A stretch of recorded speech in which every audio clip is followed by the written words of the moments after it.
ఒక ఊరిలో ఉన్న వృద్ధురాలికి ఒక కోడలు ఉండేది. ఆ కోడలు పెళ్లి తర్వాత తన చిన్నప్పటి నుంచి పెంచిన ఒక చిలుకను కూడా తనతో పాటు అత్తగారింటికి తెచ్చుకుంది. ఆ చిలుక చాలా తెలివైనది. ప్రతి ఉదయం బ్రహ్మముహూర్తంలో మేల్కొని జై శ్రీరామ్ అంటూ అమ్మా ఉదయం అయింది లేవండి అని పలికేది. ఆ మాటలు విని అత్తగారు చాలా సంతోషించేది. ఆమె మనసులో ఈ చిలుక నిజంగా ఓ సన్యాసిలా ఉంది, దీని మాటలు వింటూ ప్రతిరోజు భగవంతుని స్మరణ చేస్తున్నాం అని అనుకునేది. అనుకోకుండా ఒకరోజు ఆ చిలుక మరణించింది. బామ్మగారికి ఇది చాలా బాధ కలిగించింది.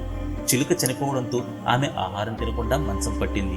ఇదంతా గమనించిన కోడలు అత్తగారి ఆరోగ్యం మెరుగుపడాలనే ఉద్దేశంతో ఇంకో చిలుకను తీసుకురావాలని నిర్ణయించుకుంది. ఒక మాంసం వ్యాపారి వద్ద అలాంటి చిలుక కనిపించింది. కోడలు వెంటనే దాన్ని కొని బామ్మకి బహుమతిగా ఇచ్చింది. దాన్ని చూసిన బామ్మ ఎంతో ఆనందించింది. ఇది కూడా నా పాత చిలుకలా దేవుడి నామస్మరణ చేస్తుందేమో అని అనుకుంది. మరుసటి రోజు ఉదయం బ్రహ్మముహూర్తంలో బామ్మ ఎంతో ఆశతో ఆ చిలుక మాటలు వినేందుకు ఎదురు చూసింది.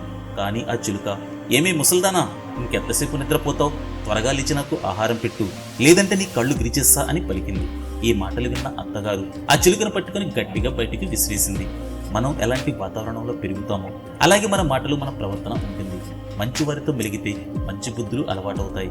చెడ్డవారితో స్నేహాలు చేస్తే చెడు అలవాట్లకు లోనవుతాం. మీరు కూడా ఈ విషయాన్ని ఒప్పుకుంటారా? ఇదే నిజమైతే జై శ్రీరామ్ అని కామెంట్ చేయండి.